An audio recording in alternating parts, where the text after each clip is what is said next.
Hello, I'm Ryan Sager, the Deputy Editor of WSJ Weekend Review. I'm here today with Chip Walter, who's the author of a new book called Last Ape Standing. It's about our many prehistoric cousins who did not make it with us into the modern age.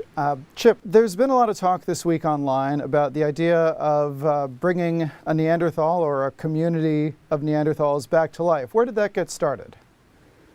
Well, that came out of a book, I guess, that George Church at Harvard wrote. He's a molecular biologist, and his work is about using, kind of rewriting DNA in all sorts of interesting ways. And he used that as a powerful example of what you can do whenever you're rewriting DNA. So what do we know about the sort of day-to-day existence of Neanderthals?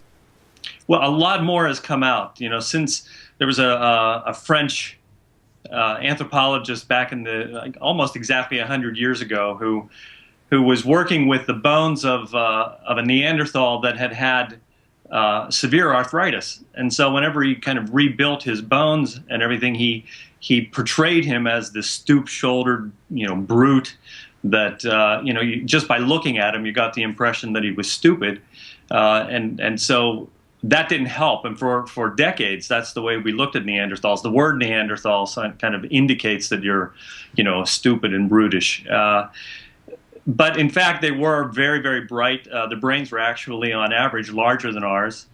They had a lot of advanced skills. They were great hunters. They survived 2 ice ages in Europe, while Homo sapiens, our direct ancestors, kind of bided their time in Africa. But life was pretty rough. When you look at their fossils, their bones have been broken and healed, and some people have said they kind of look like bronco busters, because they've been injured so many times. But that also indicates that they took care of one another. It's not as though someone got hurt and they abandoned them.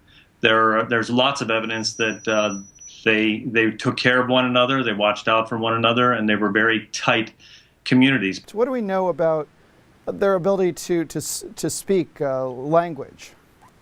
Well, it's hard to understand what was going on in terms of language because there aren't any real hard fossils that can be left of language, or, there's just not, it's difficult to see. There is evidence that their throats were different than ours, which may have made it more difficult. And this, by the way, their throats were different partly because they were kind of selected for cold climates.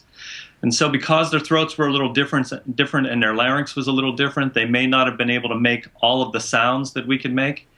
And so there's a lot of interesting theories about exactly how complex their language was. But generally now, anthropologists are coming around to the belief that they did have pretty sophisticated ways of communicating, but they may have been quite different from ours. I mean, it might have been kind of musical, and it might have been a combination of gestures and sound.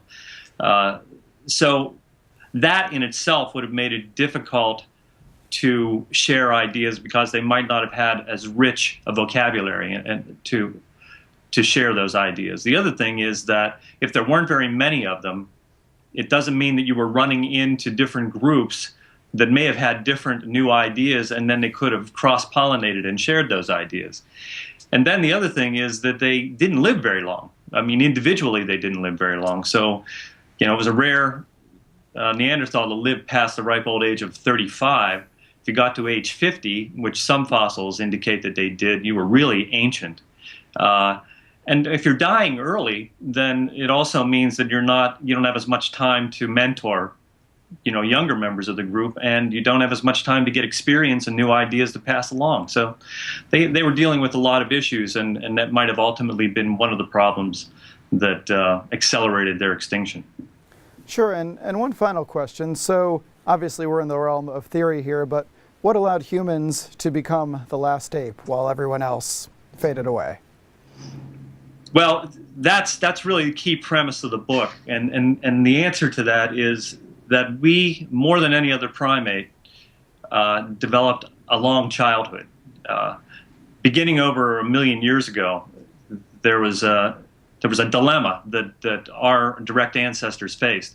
Actually, all savanna apes that were in Africa faced. They were all walking upright. Some of them, their brains were growing larger rather rapidly. What happened was you have too large a brain, and and you're walking upright, which narrows the pelvis, it means that either you're not going to be born because your brain's too big and you can't get out if you go full term, or you get born early. And so what happened to us and our direct ancestors is we got born early. And so we really come into the world, even now, we come into the world as fetal apes, where our brain triples in size after we're born. With most other primates, most of the work and most of the development of their brain takes place before they're born. So as a result, we live out in the world and we kind of step away from our DNA and our genes, and our personal experience as children is kind of what lays the foundation for, you know, the interesting people that we become later. And so we develop individual talents. Later, those turn into individual ideas. And then there were more and more Homo sapiens as we became more and more successful because of our larger brain and because of our ability to communicate and share our creativity. And ultimately, that's how you end up with civilization. And that's why there are no more Neanderthals left. There are no more Red Deer Cave people or Denisovans or all the other humans that were living on the planet 75,000 years ago. And there's 7.1 billion of us. And we're living in every nook and cranny of the planet.